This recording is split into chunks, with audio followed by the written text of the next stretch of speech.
भगवान ने पूछा मांगो तो तुमको सारा संसार मिले, पर हमने कहा संसार नहीं, हमको कान्हा का प्यार मिले।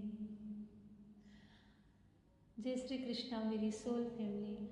आध्यात्म आपके अपने चैनल पर मैं नंदा आप सबका बहुत बहुत स्वागत करती हूँ।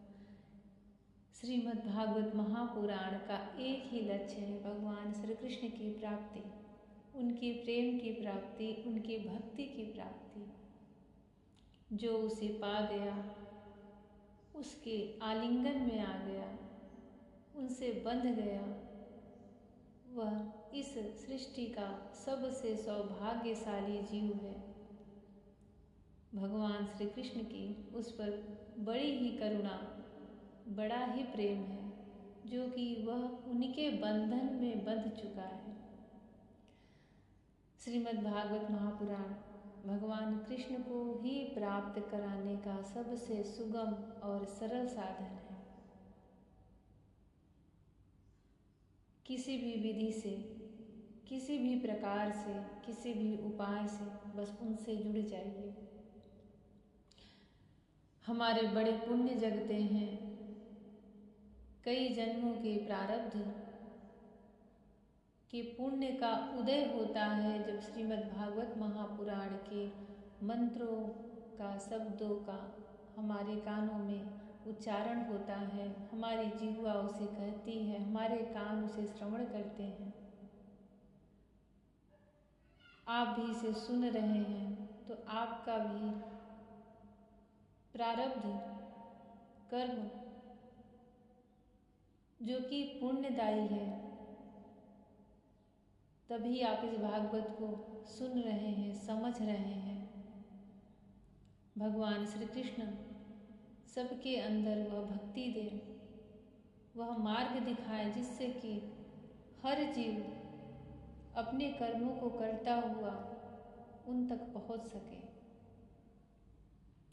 श्रीमद् भागवत महापुराण का पंचम स्कंध 24वां अध्याय चल रहा है और राहु कैसे ग्रहण करते हैं, कितने देर तक वो उस ग्रहण काल में टिकते हैं, भगवान विष्णु का सुदर्शन चक्र कैसे रक्षा करता है सूर्य और चंद्र की, इन सब स्थितियों का वर्णन करते हुए महाराज सुखदेव जी राजा परीक्षित से, जो धरती के नीचे भूविवर हैं, जिन्हें नीचे के स्वर्ग बोला जाता है, उनकी बड़ी ही सुंदर व्याख्या, बहुत ही सुंदर वर्णन कर रहे हैं, जो कि हम कभी अपने नेत्रों से नहीं देख सकते।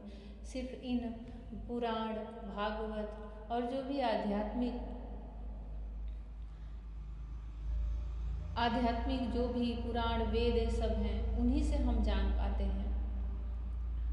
धरती के नीचे 7 लोक कहे गए हैं, 7 ऊपर और 7 नीचे, मध्य में धरती है।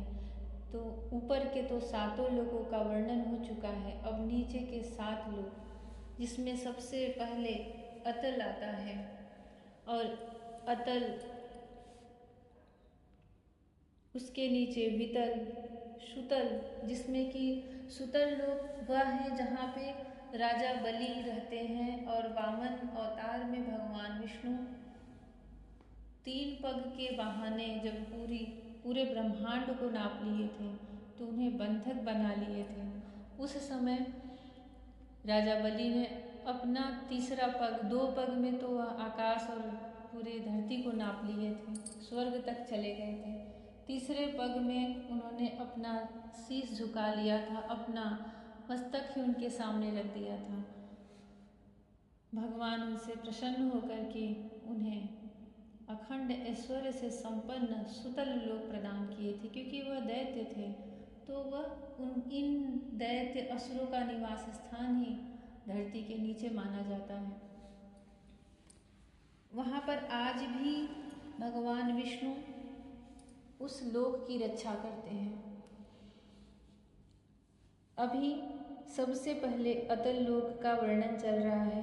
सुखदेव जी राजा परीक्षित से कहते हैं, अतल लोक में मैदानों का पुत्र असुर बल रहता है।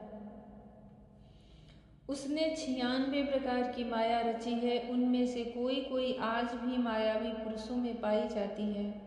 उसने एक बार जब भाई ली थी, उस समय उसके मुख से स्वर्णी केवल अपने वर्ण के पुरुषों से रमण करने वाली कामनी, अन्य वर्णों के पुरुषों से भी समागम करने वाली और कुंचली, अत्यंत चंचल स्वभाव वाली 3 प्रकार की स्त्रियां उत्पन्न हुई। ये उस लोक में रहने वाले पुरुषों को हाटक नाम का रस पिलाकर संभोग करने में समर्थ बना लेती हैं और फिर उनके साथ अपनी हाव भावमयी चितवन, प्रेममयी मुस्कान, प्रेमालाप और आलिंगनादि के द्वारा यथेष्ट रमण करती हैं। उस हाटक रस को पीकर मनुष्य मदान्ध सा हो जाता है और अपने को 10,000 हाथियों के समान बलवान समझकर मैं ईश्वर हूँ, मैं सिद्ध हूँ, इस प्रकार बढ़ बढ़ करके बातें करने लगता है। उसके नीचे वितल लोक में भगवान हाटकेश्वर नामक महादेव जी अपने पार्षद भूतगणों के सहित रहते हैं। वे प्रजापति की सृष्टि की वृद्धि के लिए भवानी के साथ विहार करते रहते हैं। उन दोनों के तेज से वहाँ हाटकी नाम की एक श्रेष्ठ नदी निकली है। उसके जल को वायु से प्रज्वलित अग्नि बड़े उत्साह से पीता है। वह जो हाटक नाम का सोना थूकता है, उससे बने हुए आभूषणों को दैत्य राजों के अंतःपुर में स्त्री पुरुष सभी धारण करते हैं। वितल के नीचे सुतल लोक है। उसमें महायशस्वी पवित्र कीर्ति विरोचन पुत्र बलि रहते हैं। भगवान ने इंद्र का प्रिय करने के लिए अदिति के गर्भ से वटु वामन रूप में अवतीर्ण होकर उनसे 3 लोक छीन लिए थे।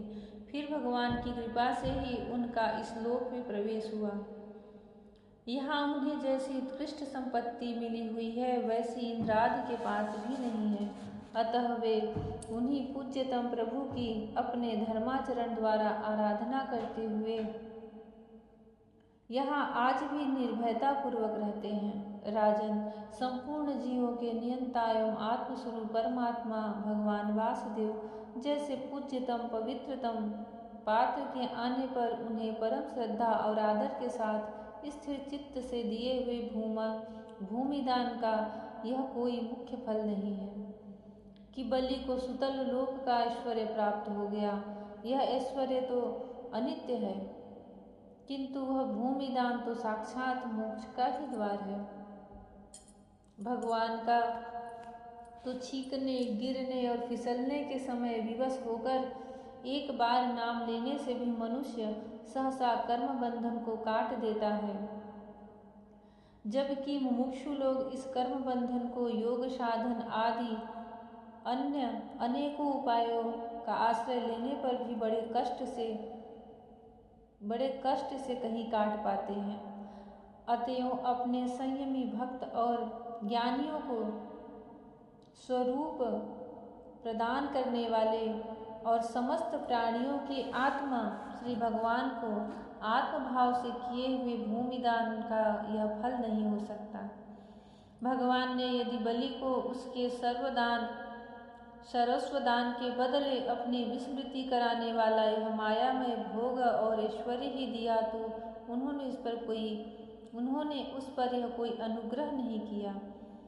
जिस समय और कोई न उपाय देखकर भगवान ने याचना के छल से उसका त्रिलोकी का राज्य छीन लिया और उसके पास केवल उसका शरीर मात्र ही शेष रहने दिया, तब वरुण के पासों में बांधकर पर्वत की गुफा में डाल दिए जाने पर उसने कहा था, खेद है, यह ऐश्वर्यशाली इंद्र विद्वान होकर भी अपना सच्चा स्वार्थ सिद्ध करने में कुशल नहीं है। इसने संपत्ति लेने के लिए अनन्य भाव से बृहस्पति जी को अपना मंत्री बनाया, फिर भी उनकी अवहेलना करके इसने श्री विष्णु भगवान से उनका दास्य न मांगकर उनके द्वारा मुझसे अपने लिए ये भोग ही मांगे। ये 3 लोक ये 3 लोक तो केवल एक मनवंतर तक ही रहते हैं, जो अनंत काल का एक अवयव मात्र है। भगवान के कैंकर्य के आगे भला इन तुच्छ भोगों का क्या मूल्य है। हमारे पितामह प्रहलाद जी ने भगवान के हाथों अपने पिता हिरण्यकशिपु के मारे जाने पर प्रभु की सेवा का ही वर मांगा था। भगवान देना भी चाहते थे तो भी उनसे दूर करने वाला समझकर उन्होंने अपने पिता का निष्कंटक राज्य लेना स्वीकार नहीं किया। वे बड़े महानुभाव थे। मुझ पर तो न भगवान की ही कृपा है और न मेरी वासनाएं ही शांत हुई है। फिर मेरे जैसा कौन पुरुष उनके पास पहुँचने का साहस कर सकता है। राजन, इस बलि का चरित्र हम आगे 8वें स्कंद में विस्तार से कहेंगे। अपने भक्तों के प्रति भगवान का हृदय दया से भरा रहता है। इसी से अखिल जगत के परम पूजनीय गुरु भगवान नारायण हाथ में गदा लिए सुतल लोक में राजा बलि के द्वार पर सदा उपस्थित रहते हैं। एक बार जब दिग्विजय करता हुआ घमंडी रावण वहां पहुंचा, तब उसे भगवान ने अपने पैर के अंगूठे की ठोकर से ही लाखों योजन दूर फेंक दिया था। जय श्री कृष्ण। भगवान का भक्त कोई भी बन सकता है, चाहे वो ब्राह्मण हो, देवता हो, दैत्य हो, असुर हो। भक्त प्रहलाद दैत्य वंश के थे, राजा बलि भी उन्हीं के वंशज थे और रावण एक ऋषि पुत्र था। तो भगवान से कौन बैर ठान ले, कौन भक्ति कर ले, यह तो उसका प्रारब्ध कर्म ही बताता है। भगवान श्री कृष्ण से भक्ति होना समझ लीजिए कि आप अपने सारे कर्मों से उत्तीर्ण हो गए। अब आपको और कुछ भी नहीं करना है, कुछ भी आपके लिए शेष नहीं रह जाता। ना ही आपकी कोई इच्छाएं, ना ही आपकी कोई मनोकामनाएं और ना ही कोई अब बार बार इस धरती पे जन्म लेना। भगवान श्री कृष्ण सबको वह ज्ञान प्रदान करे, भक्ति प्रदान करे, प्रेम प्रदान करे। माता रानी ब्रह्मचारिणी सब पर अपनी ज्ञानमयी वैराग्यमयी दृष्टि बरसाएं, ताकि इस अथाह संसार से भोगों से उपरति हो जाए, भगवान में अनन्य भाव से मन लगे। जय श्री कृष्ण। राधे राधे। जय श्री कृष्ण। हरि ओम।